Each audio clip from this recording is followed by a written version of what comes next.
for the wheel to stop spinning, and there we go. Welcome everybody. Today is March 16th. We are at the Podman community meeting, Podman community Cabal meeting. This meeting, we generally talk about design discussions. The Podman community meeting, we usually do more demo kind of things. Today, we have three topics. We're going to be talking about Podman and SQLite. Matt Heon will be talking about that. Valentin's got some hack and performance scripts to talk about. And then Mohan Lakesh and Sumantro, and I'm hopefully saying the last name appropriately, we'll be talking about container tools test day that we're talking about that's going to be emulating kind of what Fedora does. At least that's the thought. So given all that, I'm going to, well, I'm not sharing anymore. I'm going to turn it over to Matt. All right. So briefly speaking, we are discussing a major backend change to Podman in the form of a database swap. And I'll go over briefly why we're doing this, what to expect, and how this is going to affect you. Why begins with what database we're using. So right now, Podman has an internal backend database that is run by something called BoltDB. It's a little Go key value store, very simple, very easy to use. And this is what we originally chose when we were using starting up the Podman project 5 years ago, because it seemed very simple and it was very resilient to modification. Basically, we were able to do a lot of changes to the database without doing schema migrations. And for 99% of people, this has been fine and they don't know it exists. And generally speaking, unless things have gone seriously wrong, you don't need to care about it. The problem we are encountering right now is that people are having to care about BoltDB because it has persistent data corruption issues, which have existed for the last 5 years, mostly around unexpected / forced reboots. For example, if you power off a machine in the middle of some Podman operations. But these are unfixed. And when we were going in to take a look as to whether it would be possible to fix them, we found that Bolt was basically dead upstream. And there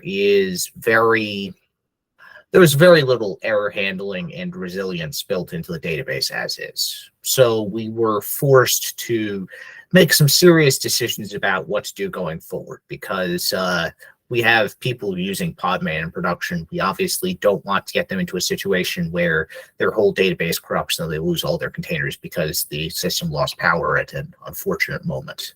And after some evaluation, we decided to go with a database swap to SQLite. SQLite, if you haven't heard of it, is effectively omnipresent in most software. It's used extensively by projects like Android, Firefox, basically everything. It has tens of thousands, if not hundreds of thousands of users.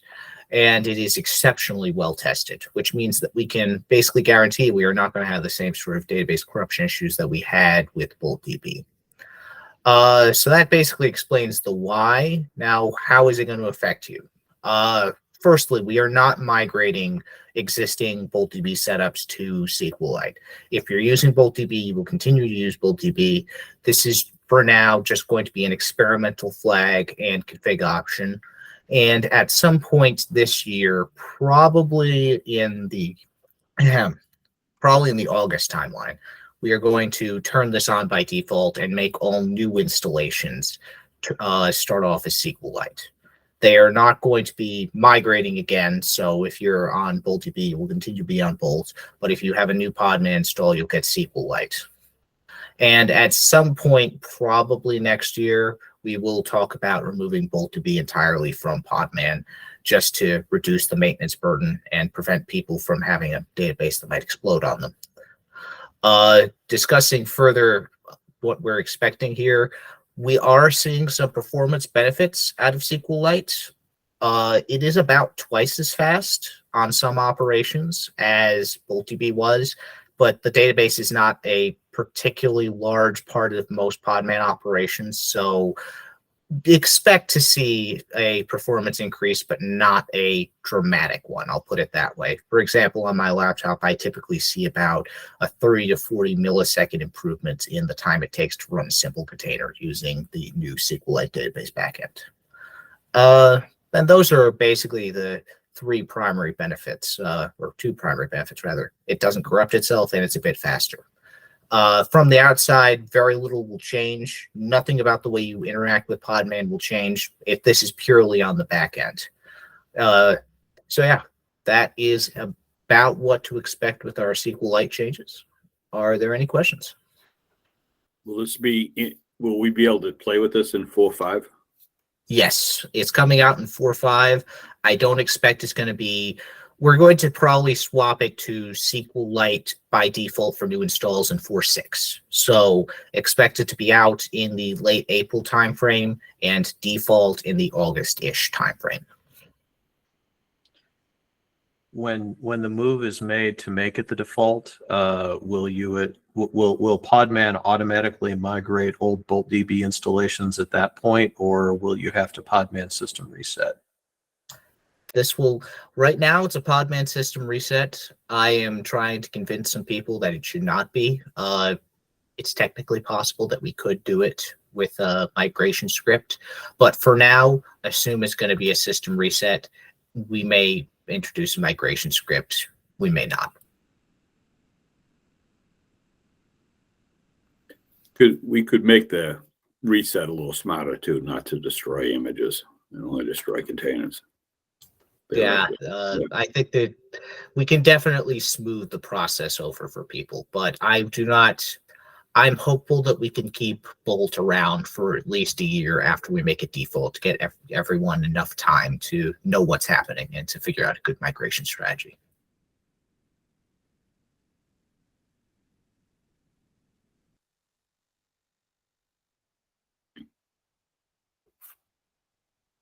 Okay, I think I can turn it back over to you, Tom. Great. Thanks, Matt. Any last questions before we move on? Right.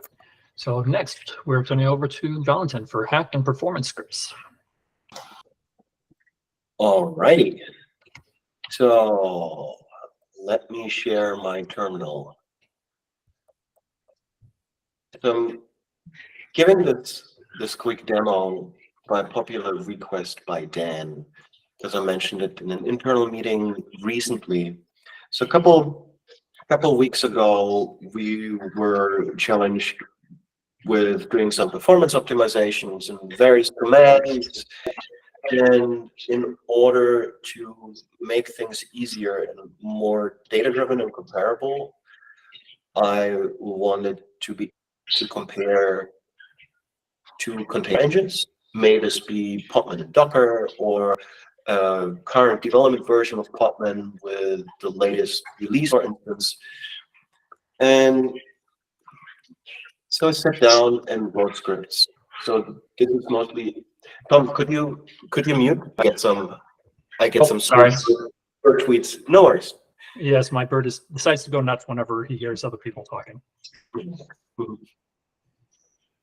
So this is mostly probably interesting for people who directly work on the code base of Podman, maintainers, contributors, but also, you know, if you're testing Podman, want to play with it. So there's scripts that you can find in the root directory of Podman. So there's a subdirectory called hack, and there's another now new directory, subdirectory of that one, which is called Perf. In this directory, you find a number of executable shell scripts and a README. So when you browse, you know, GitHub and click on the hack Perf, you will see a nicely rendered markdown file with the explanations. And there's a couple of environment variables that you can tune and play with. First off, there's also a warning which says running any of these scripts will run not systemd prune, but Podman prune, so all your images and containers will be nuked. So if you play with them, just make sure that whatever you have running on your system will not be impacted by it. Then you have, well, two container engines that you can specify via an environment variable. Engine A, which defaults to Podman, engine B, which defaults to Docker. There's a couple of other things you can, you know, tweak the number of runs, the number of containers who may get created to perform certain tests. For instance, for Podman PS, when you want to list containers, by default, the benchmarks will create 100 containers, but you can also just create 4,000 containers or 2,000 containers if you want to really stress test whatever you're testing. Also, you can tweak the image. So one thing, the size of the image and the nature of the image impact performance as well. And certain container engines, such as Podman and Docker, will behave slightly differently. So what I found on my local workstation, for instance, is that Docker is much more sensitive to the size of the image than Podman is. So Podman performance is relatively stable and independent of the size of the image, assuming it has already been pulled down. Docker seems to be more sensitive to the size of the image when creating a container. So, there's just these knobs and variables that you can play with. When we look at, let's open the create.sh, which is benchmarking container. So what's using internally these scripts is Hyperfine. It's command line utility that you can use to benchmarks. There's a couple of things that's really cool. So when you want to benchmark things, check out Hyperfine. It's really easy to use. The output is just nice. And for the cool kids, I even think it's written in Rust. I'm pretty sure it's written in Rust. So it's a rather modernish tool to run benchmarks. So you can specify a warm-up phase, then the amount of runs or repetitions that you want this benchmark to do. So here by default, it will be 100 runs. And here, well, you can specify the two things that you want to compare. In this case, engine A with engine B. And let's say I run this locally. So now it's cleaning up just things. Here may see an error from either Docker or Podman when cleaning up. So here, you can see the current performance. My system at the moment is under stress because obviously I'm streaming video from my webcam and from the terminal, and I have Google Meet and whatnot running. But you can see the output. It's really slick. It looks nice. It's easy to work with, and it allows for easily testing. Here you see that, well, Podman Create is slower than Docker Create. This really depends on the load of the system. Then you get a nice output where you can see, engine A is that faster or slower than engine B. Now it will perform some cleanup. And, well, it's pretty neat. I don't know why it's stuck now, but there are other scripts as well. Here you can see one for PS. There's also one for stop. So cool thing is that there is a prepare phase, like a pre-benchmark phase. Unfortunately, there's no post-run command that can be executed. So if you want to clean up a container, here, for instance, for the run or for the stop command, well, I want to work just, I want to reference it by name. So the container here is just called 123. So there's no way to clean up the container 123.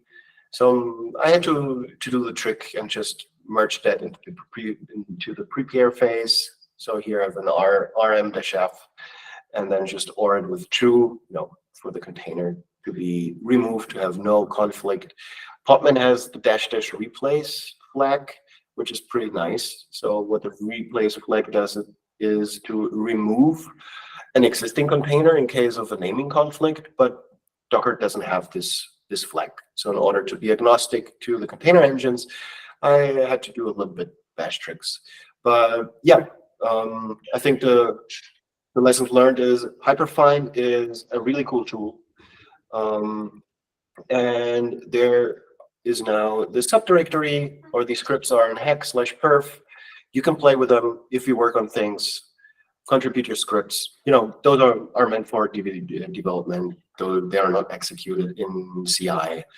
But I found it very helpful to test things. You know, I spent some time, for instance, making the PS and RM faster, and it allowed me to just compare two local versions of Podman that I had, one with a patch and one without the patch, or the patch sets, and it was pretty good. So I think, Brent, you raised your hand earlier. Yeah, I was just curious about your comment about image size causing, what was the term you used? The image size impacted Docker more, you said? Or you said it had variability? Yes. So, Okay. but this is an observation. Please take it with a grain of salt, because you know these benchmarks heavily depend on the local system and many other things. But this is just an observation I made, is that Podman seems much more agnostic to the size of the image. So it doesn't really matter whether I have, you know, UBI minimal or a huge GCC image, while Docker seems more sensitive to it. But I didn't chase it any further. Okay, and then the second thing was, second question was, can you run just one engine? No. The scripts here, so Hyperfine allows to benchmark just one engine, but the scripts are really written in mind to compare to engines. But with Hyperfine, you can run benchmarks. So when you look here, for instance, in create, if you only want to run one benchmark, you know, the command line would look like that. So it's really easy to work with Hyperfine. But the scripts here, the Perf scripts, were really meant to compare it with some baseline. Can you pop back into that one? This will be my last question. Sure. You said there was no there was no cleanup, you said? Is that Yes, our there's post-run phase? Mm-hmm. Is there anything for pre-run? Yes. So when you look here in stop, it's called prepare. Okay. So the trick that I use to have some kind of cleanup is to just put that into the prepare phase. So for the first run, when there is a container doesn't exist, 1 to 3 doesn't exist, you know, I've just to OR it with true for the prepare phase, not to fail. Okay. But there's an upstream issue for, you know, asking for a cleanup or post-run phase, but it has been. I'm sure.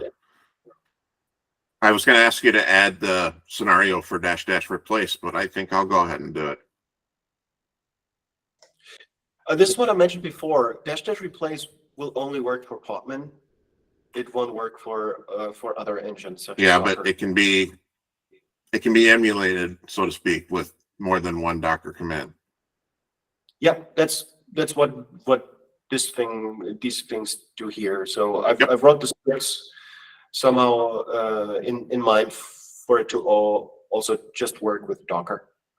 So there are certain flags with Podman that I didn't use. Also mass removal.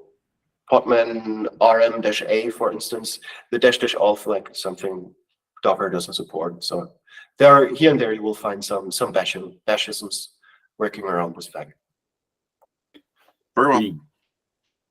I think it'd be really nice to have just a run.sh do the engine A stuff with the run command, and then allow me to specify all the options. Because that way, if someone came along and said, I noticed that container foobar runs better under Docker than under Podman, then you simply say, okay, what's the command you're running? And then we run it, and then we could see, you know, for that specific container, how well it ran. I like the idea, and I was considering it for a while, but the problem is that certain commands require the environment to be set up. For instance, if you want to test volumes, you know, the volume has to be created. Sometimes, you know, you have all these prepare and cleanup phases for each run. Yeah. So I opted really for the very, very simple use case of just, you know, comparing So which they are. write your own shell scripts, yeah, okay. There was one BZ, for instance, where there was a claim that Podman would be slower than Docker. So we sat down, asked for a reproducer, and then here you can see how vastly different hyperfine will look like when you have slightly different commands and flags that you execute. Here, for instance, we have to. We work with networks, we work with volume, so all these things. It's not that flexible, but it depends on the use case. For but it's a very, very easy way. Hyperfine is really easy to use in this regard. Yeah, the other thing potentially would be, if you're running a single container, is flopping to run Docker first and then Podman second to see if there's something that the kernel is optimizing for when you're running it. So to flop them back and forth depending on which one runs first, but I don't know if that's going to affect your testing at all. I didn't play with it precisely. Yeah. But it's an idea. Yeah. So usually there's a couple of, so when you run Podman 4.4, you will notice various speed improvements that were inherited from the Podman 4.3 development cycle, where startups and initialization and also shutdown to a certain degree were optimized and are more performant. With 4.4 container PS, or Podman PS, so container list or LS is much faster. We also spent some time on making container removal faster. But overall, the performance in general is very, very comparable, at least on my machine. But this is also, as I mentioned before, it was not necessarily written to compare Docker with Podman, but also just help during development, because we were challenged with making Podman PS faster. So I wanted to have a very easy way to just run the same stuff all the time. And well, this is a way to do it. And well, if you have certain or similar use cases, just drop your scripts there, and then we can all share them. Yeah, I think when you demonstrated this the other day, you also talked about you can just set engine B to be a previous version of Podman, so you can compare two versions of Podman, say 4.4 and 4.3. Yeah, exactly. So what I do quite often is here I'm currently on head on just the latest development version of main. So now the compilation takes a while because my CPU is kind of busy. But what I'm doing then is usually just rename that to Podman Vanilla. Then I do a checkout into my local branch. I compile it again, and then I can test and compare, the performance impacts of my changes with the current head. So this comes in really, really handy during development as well. Or we can use it here and there during release phase, to do a quick benchmarking to get a feeling for, where we're at for certain commands.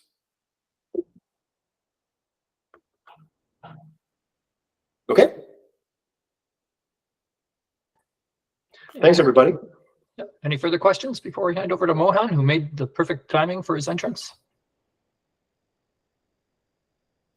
Right, Mohan, I think you're up next with the test days. Yes. I would like to introduce Sumantro because he's the one who brought it up. He contacted the team. He's a Fedora QA person. And Sumantro, if you can take it over and explain what test days are and what you need from us, that would be great. Thank you. Sure, Mohan. So test days are this community events that Fedora QA organizes. So we constantly partner with more and more teams So like in case GNOME, I18N, and this time we want to do it for Podman, and we want to keep it like a cadence circle. So every time there's a new version of Podman, new things come in, new changes come in, we want to keep running testing. Test days are this model of getting community feedback more and more to like see how things are running and whatnot. Usually, this is not tied down to Fedora release cycles, which means if let's say Podman has a release today, but technically the Fedora is releasing 6 months from now, we don't actually say, oh, well, you guys don't fit into the release cycle, so we won't do test day. No, we would actually go ahead, run test days, no matter even if that doesn't align with Fedora release cycles or something like that. So having said that, we currently do FCOS test days, this Fedora Core OS, and I wanted to onboard Podman as a special every cycle or every time you guys have a new Podman release. I wanted to gather thoughts upon like what are the things you guys need, or like what we can facilitate as a QA team and get the thing running.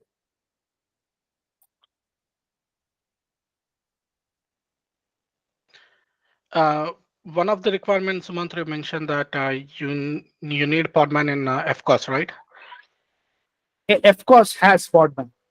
Yes, yeah, I Podman, mean, yeah. So I checked with someone from the Koros team, and they have like branched and rawhide Yes. streams, and they run it nightly. So expect to have Podman latest version available in FCOS, assuming the compose runs fine for that Yes. night. So Yes. hope we'll definitely have a latest Podman in FCOS in one of the streams.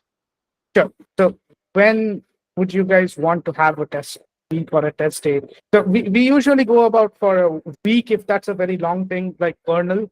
Every time kernel rebase happens in Fedora, we kind of do it for a whole week because kernel is hard to test, not just regressions, but what happens with toolbox containers, multiple things, ARM and ARC64, whatnot. So like, are you guys thinking of a test day, a test week? Like, what are the thoughts? Do you test release candidates or just released packages and updates testing?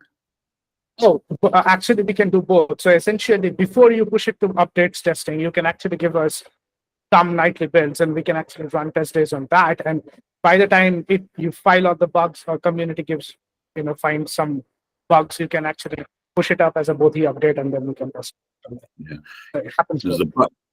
So the Podman cadence right now is about every 2 months we release a new release, and we usually do about 2 weeks of release candidates before the final release. Okay.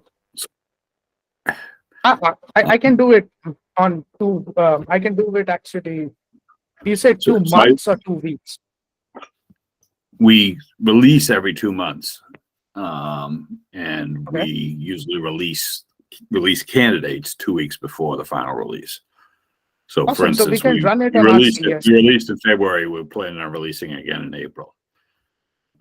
All right, so we can do it on RCs. So whenever we build an RCS. And I guess the biggest one for us will be installation testing, and then just general testing. Matt, do you have any ideas? Yeah, I think we can easily get a sanity script together. Maybe it would just be a good idea to run the system tests.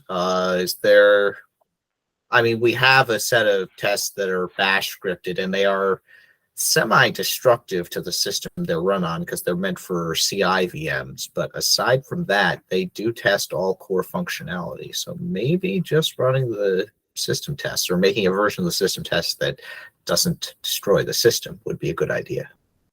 You guys, I kept hearing that this was an FCOS test. Is that right?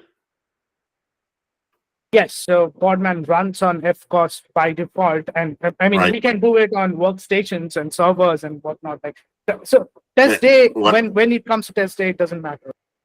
Yeah, what I What I was just going to say is you may find it extremely challenging to run system or integration tests for Podman on an FCOS OS. So you preferably want them on a workstation.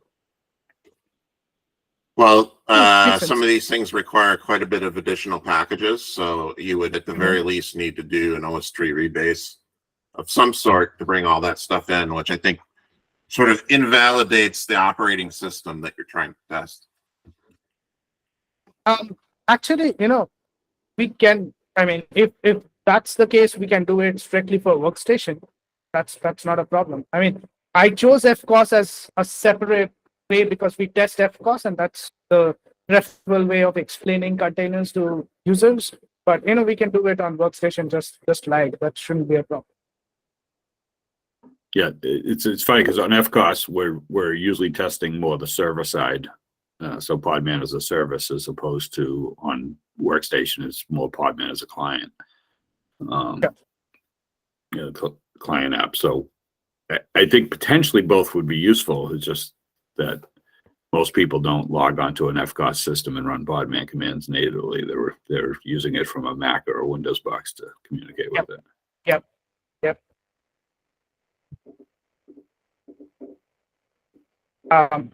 Okay, I see location.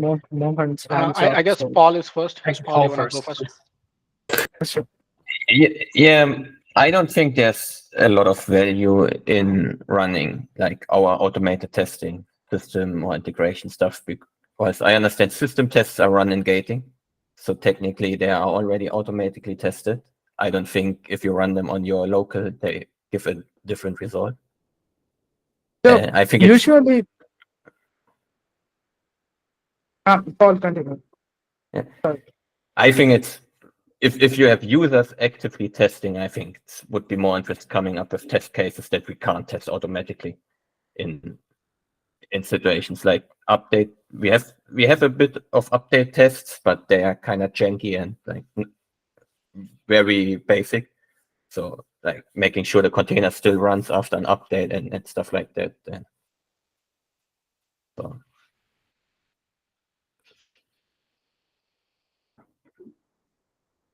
Mohan, Okay. Lokesh, you want to go first? You raised your hand first. Yeah. Just a quick comment about when exactly to do the testing. So I'll be gone for the last week of March and first week of April. So I'd prefer if we do this second week of April or after. Mohan, to you. Couple of questions. Can you run performance testing as well? pretty much. I mean, anything that can be written in a wiki page. So technically, the way that we run it right now is we have a test day app. I have just pasted an example for the DNF test week test day that we are running. So if you open it up, there's a bunch of DNF5 test cases. So every column that has a blue wording on the top, that's a test case. If you open it up, it actually spits out a very small wiki. I mean, that is a wiki right now. You can point it to literally anything on the web, and that should be your test case. It should have some instructions for it. If there are scripts, then we can include those scripts as a part of the wiki, and then people can just find them out, run them, wherever. So, I mean, anything that is not automated, we should be able to write that up. I should be able to write that up and maintain it. Can tell you that. Okay, especially with the performance testing, I am looking for like, let's say if we tested 4.4.2 currently, how speed is it starting? And then 4.4.3 released, we'll test again and see what's the performance differences. So I'm looking for like the storage as well to verify if there is an increase or decrease in the performance.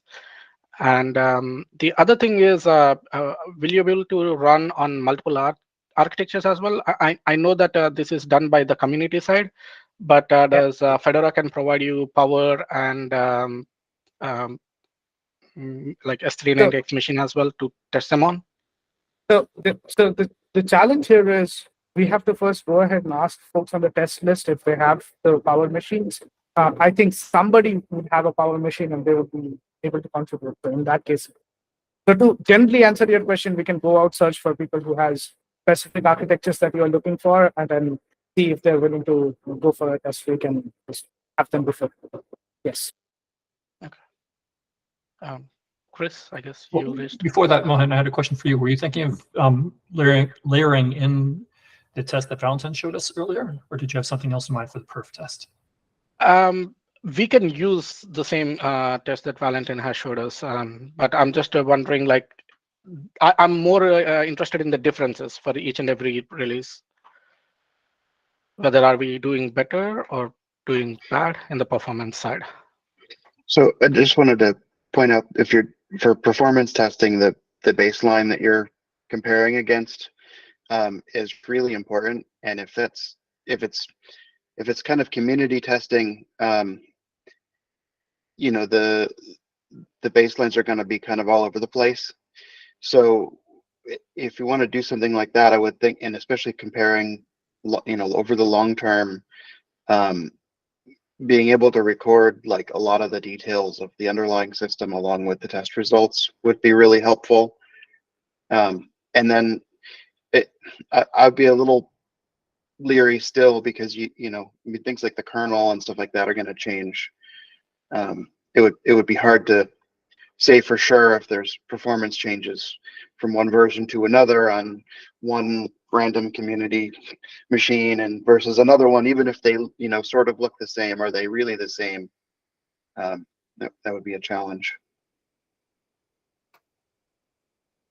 That's a great point, Chris.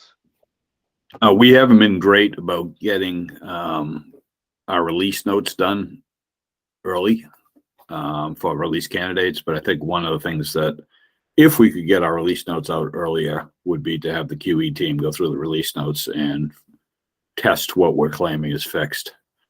And obviously we attempt to write test suites ourselves, but it always would be nice to have a human being confirm that what we say is fixed is actually fixed. So I think the tools that we use to generate the release notes are I'm probably putting words in Matt and Ashley's mouth here, are pretty good at specifying which bugs are fixed, more so than features. So, you know, we might be able to generate a preliminary copy of release notes earlier. Yeah, the big issue is how time consuming it is right now. We are pretty good at features. It's just that features, I'm not going to speak for Ashley here, but when I do features, it takes longer because you have to kind of organize them and try and figure out which ones are relevant to put at the top. But anyways, features will be in there as long as people reported what they did. And we do enforce that upstream now. So, but we could print out, I mean, we could generate the non-human edited version for this day, right? Theoretically. In theory, but some of the release notes that are written in the PR are more so implementation and rather than like what actually gets fixed. So sometimes if you just read what's in the PR and not like look at what was actually done, you don't get a sense of like what bug was actually fixed, but rather what they did in the code base. So it requires a good bit of human filtering.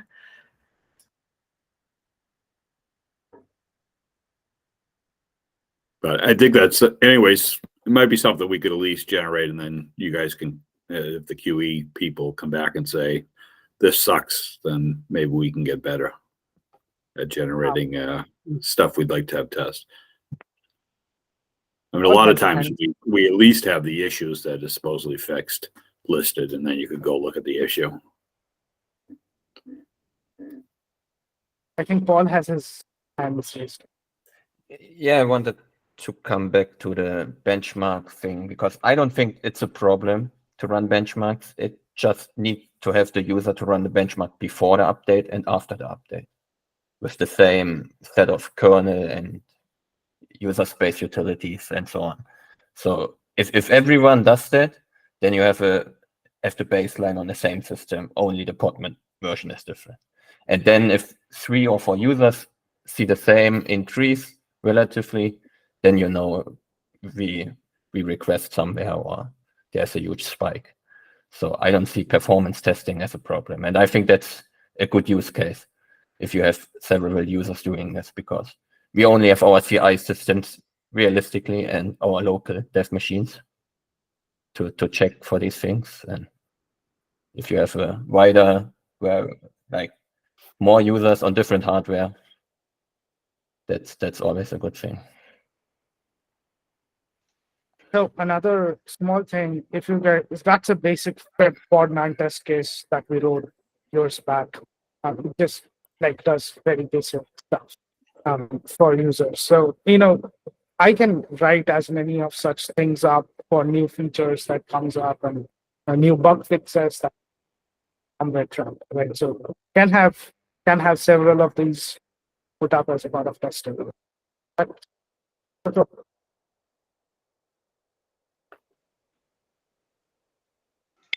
I just want to ask what Preeti was asking in the text, like how about Podman machine and Podman remote tests on FCOS? that's exactly what. Go ahead. I was just gonna say the problem with machine/FCOS testing is that that's not really done on. That's more of a, we make the FCOS VM and we connect to the FCOS VM. So if you have only an FCOS system, it seems like it would be hard to do the remote testing because, I mean, you could do the parts that happen inside the VM, but that doesn't really exercise what the Podman machine tests do right now. It's not really, I don't know if it's really relevant to like testing for FCOS in general. It's more of tests that we do ourselves to make sure the Podman machine works. Brent, does that sound right, or am I? Yes, but I think he said earlier that we could base our tests on workstation. So if it was workstation, then it would be valid and valuable, frankly, if someone were to do some level of machine testing. Yeah. The proper streams and whatnot may be problematic in the sense that now you have this issue of a brand new, not yet released Fedora that doesn't have that brand new, not released or available FCOS image with the same Podman in it. If it would be acceptable to manually pull the image or point to a repository that we have to get the FCOS machine image, and it was okay that be a custom build for the tests, then I think it could happen. That doesn't come without work, though.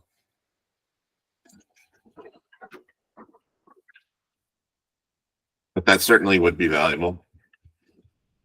I can't fathom writing a plan for it, just because it would be fairly well involved.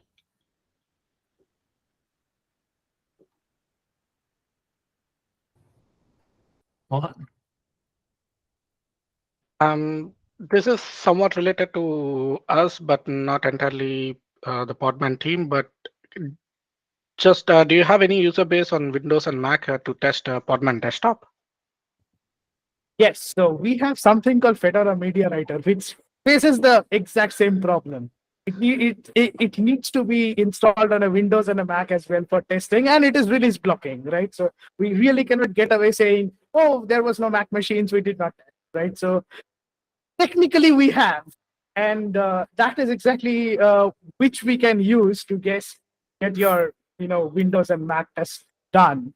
That's exactly how I was thinking of getting when I was talking to Valentine a few days back. He pointed me to this one thing which is happening, commented on the GitHub issue as well. So yeah, sure, why not?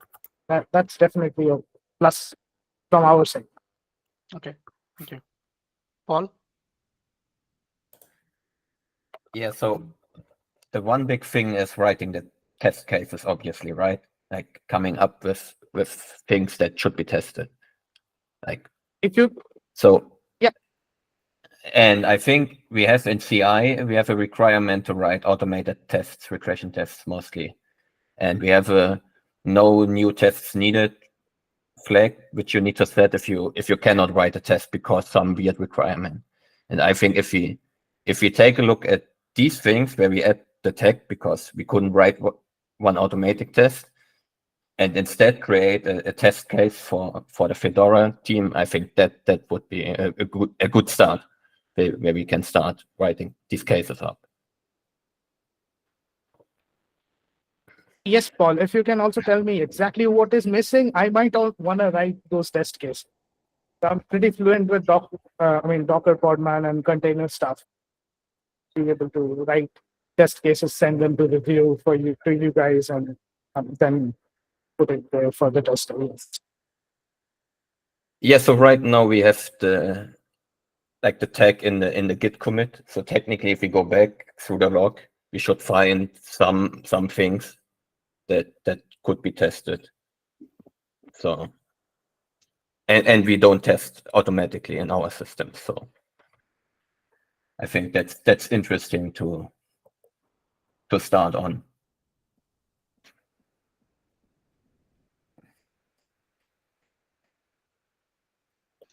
Yeah. But anyways, this sounds great. So I think we should really work together. And then if your people do generate additional tests, then we could get them back into the end-to-end system tests. Yeah, it does. And Sumantro, based on the color of your background, I'm guessing you're in India? Yep, I'm in Okay. India. Okay. So we've got a little bit of a time thing we'll have to take into consideration. Yeah. And thank you very much for coming here, because it's what, 8:30 at night or something for you right now. Yeah, 9:20. That's fine. I mean, our team meetings. So my team is split between Brno and US and Canada. So team meetings usually happen this time. So nothing fancy. Right. Okay. Unless there are any other questions that are going to pop up, I'm going to move it open to the open discussion to see if people. Okay. Go ahead. One last question. So we generally have we have a general consensus that this is good. I'm just wondering what would be the next steps.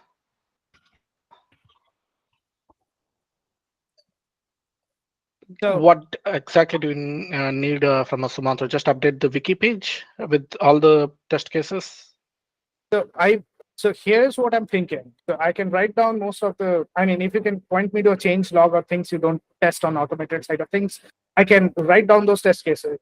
Can be put in a GitHub issue or somewhere, and people can have a look. It's the same issue that I can open up as a Podman test day as an issue, and then set it up with checkboxes with test cases, and these are the test cases written up, and people can have a +1 on them. If they find it good, or if things needs modification, then we can rewrite them and stuff. And then once we are solidified, since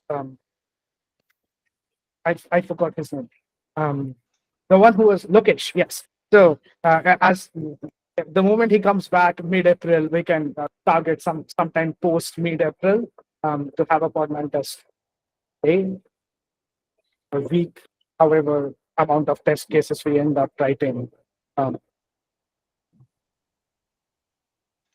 Okay, thank you. Back to you, Tom. Thank you. All right. Given that, I'm going to open up for any questions at all for anything or topics that people want to talk about briefly before we wrap up.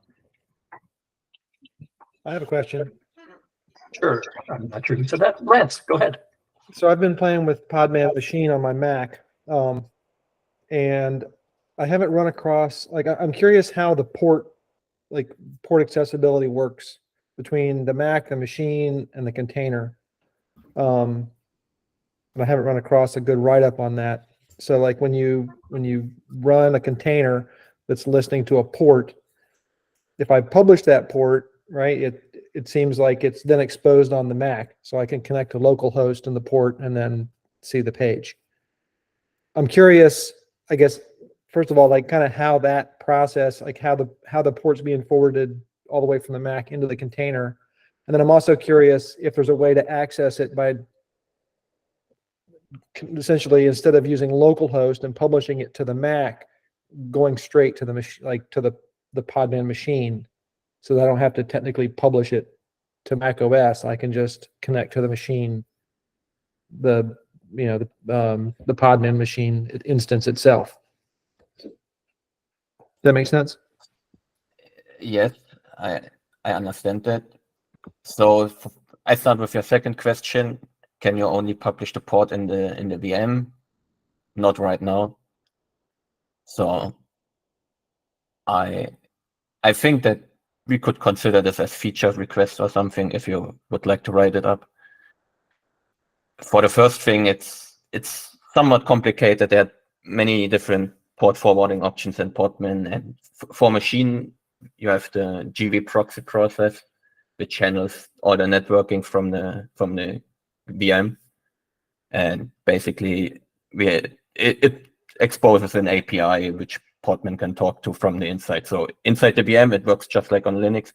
As root, we use IP table rules, and as rootless, we use a rootless port process, basically, or slurp. There are different configs you can use on Linux. That I think that's somewhat documented.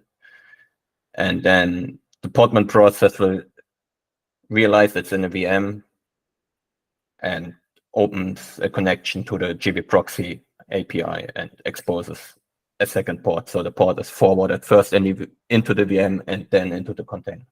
So not optimal for performance, but it's mostly. But what's it doing on Mac, Paul? Because I remember this question coming up, and that's what he's asking.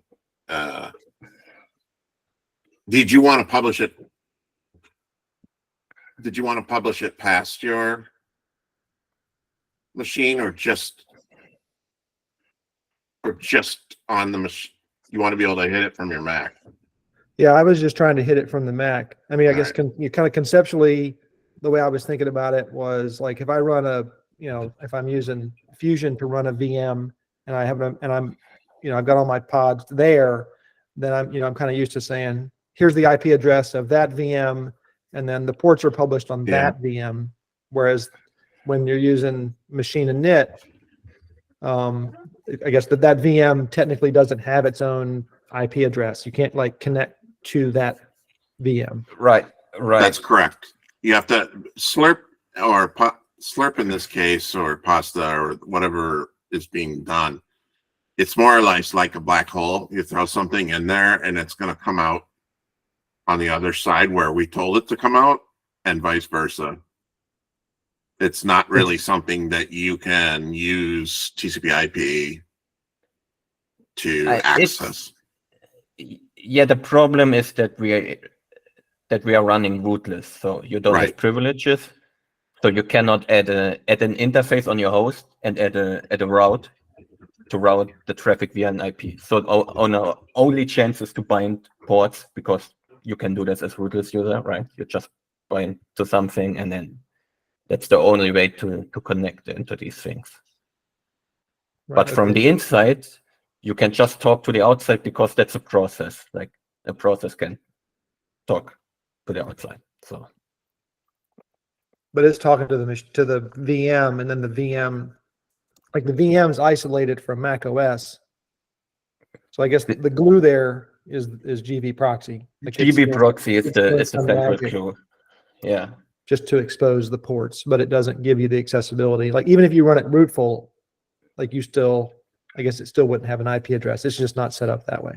It has the IP address in the VM, but the interface is like a top interface, and then it gets proxied into the process side, into the user space, and then the GV proxy on the host does its magic. It's like a virtualized network stack, basically, as rootless user. Yeah. Right. And when you say rootful in machine vocabulary, that refers to the inside, the Podman machine VM, not Mac OS. Right. Well, like I was saying, what Paul's saying is you would also need rootful on Mac OS in order to do this, and it just gets terribly complex. Right. Right, but even if you run, I'm just saying, if you, just to clarify, if you run the VM with rootful, that doesn't change my question. It's still not exposing an IP address. Right. Doesn't Okay. change the answer anyways. Is GV proxy like a Podman thing, or is, I'm not familiar Sort with of. Well, Okay. it's one of our, it's in the containers GitHub repo, and we contribute to it, as does the CRC and Podman desktop teams. Okay. All right. That's fine. If I need to actually get to an IP address, I can always run the VM like under Fusion, like I usually do. But yeah, I'm being able to run Podman on the Mac's kind of neat. I've just started kind of playing with that. So That makes me wonder, Paul, is there any way that could be faked with GV proxy? No, I'm not sure with GV proxy in general, but you on the host you need root privileges to create an interface with some IP where you could route the traffic in. Right. Okay.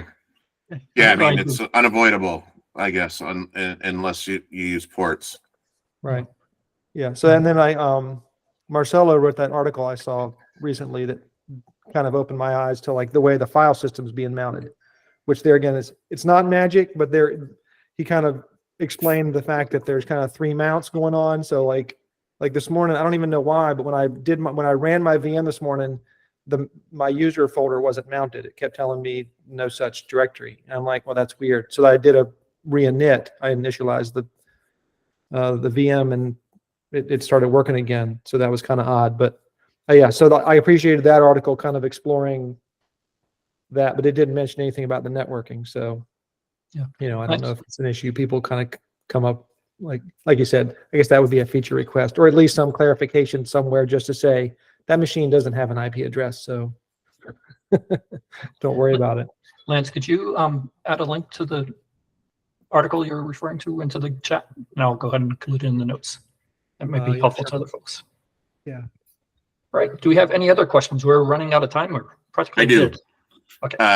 There's a discussion going on that, again, Paul is a part of, as was Ashley, where somebody that was doing some Podman testing for a company. Let me just,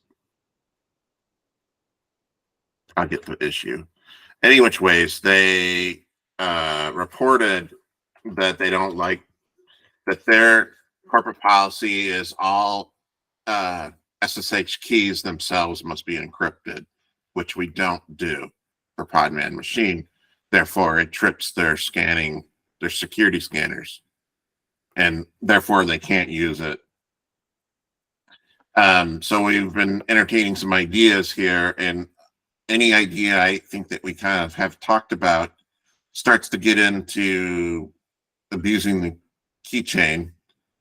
And we have gotten ourselves in a fair amount of problematic scenarios with that, because the number of attempts for an SSH connection is less than the amount of keys that can be added, and you end up with failed connections because it only checks 6 keys.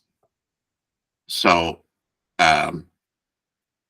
we intentionally do, for example, then an SSH-I and feed SSH, you will use this key. If we do that with encrypted keys, as I understand it, then they would get prompted for the decrypt password each time they used a Podman command, and maybe even multiple times in that. So Paul, you called this bad UX in the issue. What's good UX? Not prompting for the passphrase every time. Use the SSH realistically, agent. Isn't that what the agent is for? That's the thing. We end up getting in more trouble that way. For example, I have like 4 or 5 keys that I have to keep, and I get the failures all the time. Yeah, but at least you could first check the keyring or like the read from the agent, and if you get a failure, you could retry and asking for the passphrase manually or something like that. So that's the solution you'll implement. Well, I mean, I haven't touched any of the SSH code, but that's Well, what I think we should do in okay. general. Can you document Well, that I in don't. there? At least, I mean, we don't have Charlie on the team anymore, but there was the change with like native SSH. I don't know how that plays a role here, possibly. Either way, just can you write up what you think we should do? Because that's the struggle I'm having is if we do this, and then again, is it an opt-in or opt-out type approach? Well, I was mostly looking at like regular Podman remote behavior with like that it prompts you every time. And from machine, you would still need to like generate an encrypted key where somebody supplies a passphrase at the first time, right? And then somehow get it into the keyring, which that's what I agree with you is more difficult if you add a key in the keyring, like maybe there are already too many keys or something. That's the other backdoor here, which we've tried to avoid, is to accept an SSH key as part of a net. In which case, this person could make an encrypted key and then have it injected into the machine.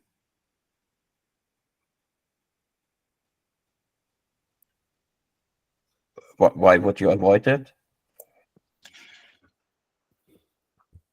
There was a decision at one point, and I can't remember, this would be years ago now. However, what I do remember, one of the things was that we felt if you're injecting your own keys, you know what you're doing, and therefore,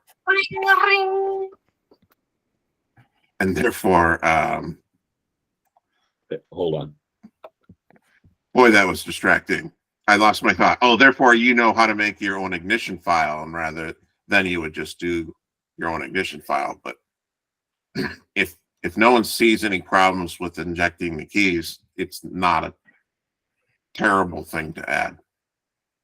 I guess the problem arises if the user doesn't realize it and then, oh, I want a new key, deletes the machine key, and then you're sitting there locked out. Ed,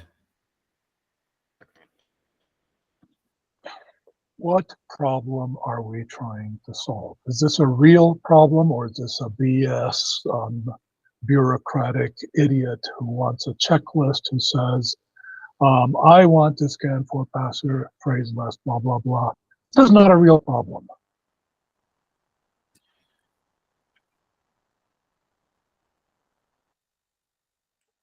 I could be convinced of that, but we haven't done any work. I guess I'm willing to talk this out to see if it's a lot of work or little work or a trivial amount of work. That kind of depends on what we decide. Fair enough. So anyways, in the interest of everyone's hunger, how about, Paul, you just put in there what you think, a little summary of what you think we should do, and we can continue to kick that can down the road. Sure. Brent, the discussion links that you added to the chat, is that the Genesis list talk? Yeah, I was going to avoid saying, yep. Okay. Actually, I wonder if we should just, Paul, you want me to just go back and ask if being able to inject your own key would be enough? Yeah. You could. Because like Ed says, if it's just as simple as that, then we take the shortest route. Yeah, but yeah, I think it's still the first part. What I complained about is that Podman remote is prompting too often for a passphrase when it doesn't need to. That's independent from the machine in general. Okay, well, at this point, I'm going to suggest if you have other topics, please put them on the agenda for the next meeting. And that meeting will be coming up on Thursday, April 20th for the Podman Cabal meeting. And for the community meeting itself, that's coming up sooner. That's happening on Tuesday, April 4th. Both of those meetings are at 11 a.m. Eastern Daylight Time, UTC -5. And I believe that both of those meetings, Europe will be at, will have jumped ahead as well for the daylight savings. So with that, I'd like to thank all the presenters and for the great discussions. And I'm going to stop the recording.